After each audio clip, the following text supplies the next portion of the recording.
সিদ্দিকুল্লাহ দূর হটো, সিদ্দিকুল্লাহ দূর হটো, চোর সিদ্দিকুল্লাহ দূর হটো। শুনলেন তো, রাজ্যের মন্ত্রীর বিরুদ্ধে ঠিক এইভাবেই স্লোগানে মুখর গোটা এলাকা। নিজের এলাকায় দলেরই একাংশের বিক্ষোভের মুখে মন্ত্রী। ঘটনাস্থল পূর্ব বর্ধমানের মন্তেশ্বর। এক বস্ত্র বিতরণ কর্মসূচিকে কেন্দ্র করে এভাবেই উত্তপ্ত হয়ে ওঠে পরিস্থিতি।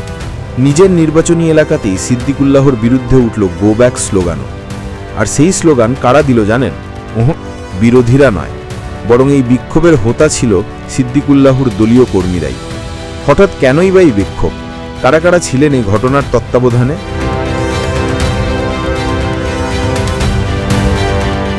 পূর্ব বর্ধমানের মন্তেশ্বরে ফের প্রকাশ্যে চলে এলো তৃণমূলের গোষ্ঠী কন্দল। বেড়াল আবার বেরিয়েই পড়ল ঝোলা থেকে। নিজের বিধানসভায় এক বস্ত্র বিতরণ কর্মসূচির আয়োজন করেছিলেন রাজ্যের মন্ত্রী সিদ্দিকুল্লাহ চৌধুরী। এদিকে স্থানীয় তৃণমূল পঞ্চায়েত সদস্যদের অভিযোগ, তাদের না জানিয়েই করা হয়েছে এই সভা। ফলে কর্মসূচির শেষে রাস্তায় নেমে বিক্ষোভ দেখাতে থাকেন পঞ্চায়েত সদস্যরা।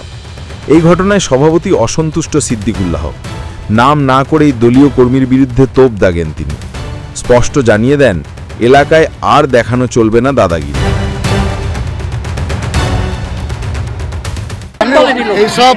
এইসব নেগেটিভ প্রশ্ন সবাই জানে। আমার সাথে কারোর শত্রুতা নয়। কেউ যদি ক্যান্সারের রুগী হয় তো ভাবতে হবে ক্যান্সার।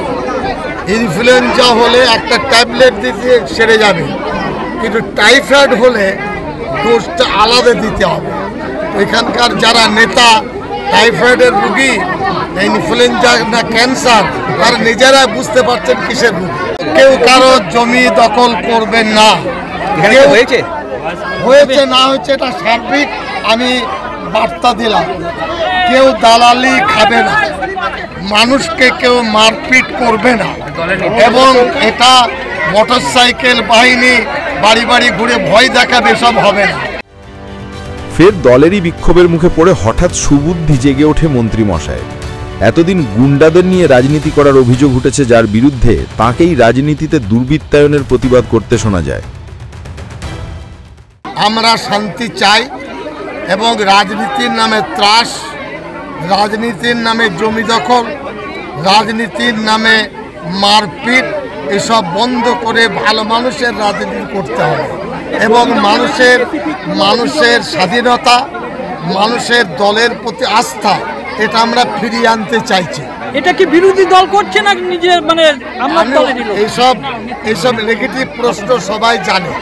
আমার সাথে কারোর শত্রুতা নয়। যেন কিছুতেই সিদ্দিকুল্লাহর পিছু ছাড়ছে না গোষ্ঠীর দ্বন্দ্ব। কলকাতায় বারবার শীর্ষ নেতৃত্বদের সঙ্গে বৈঠকের পরেও লাভ হচ্ছে না কিছুই। নিজের ভাবমূর্তি উজ্জ্বল করতে চেয়ে বস্ত্র বিতরণের আয়োজনটাও এক প্রকার মাঠে মারা গেল তৃণমূলের পঞ্চায়েত সদস্য সহ স্থানীয়দের জন্য। অন্যদিকে মন্ত্রী মশাইয়ের এই আয়োজনে ক্ষুব্ধ স্থানীয় তৃণমূল নেতৃত্ব।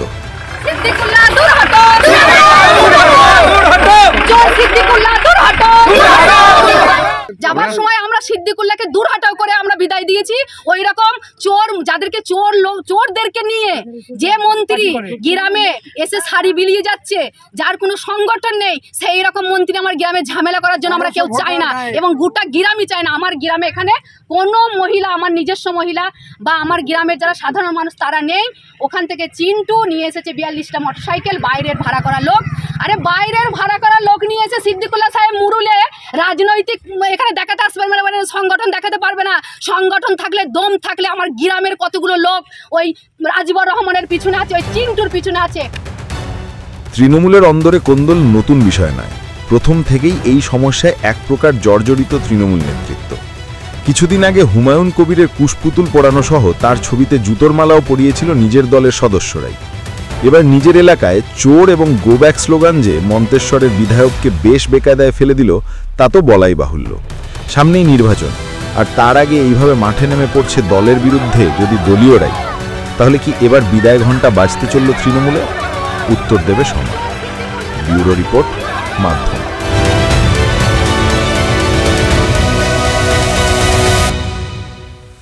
अरुणाचल सरकार का संकल्प 5 प्रतिज्ञा, शिक्षा से सशक्त भविष्य, कृषि से समृद्धि का, प्रकृति का साथ विकास, हर घर तक ग्रीन एनर्जी, पर्यटन से नई पहचान। इन प्रतिज्ञाओं के माध्यम से हम बनाएंगे ऐसा अरुणाचल सुंदर, स्वच्छ, सुरक्षित, शिक्षित, स्वस्थ और समृद्ध।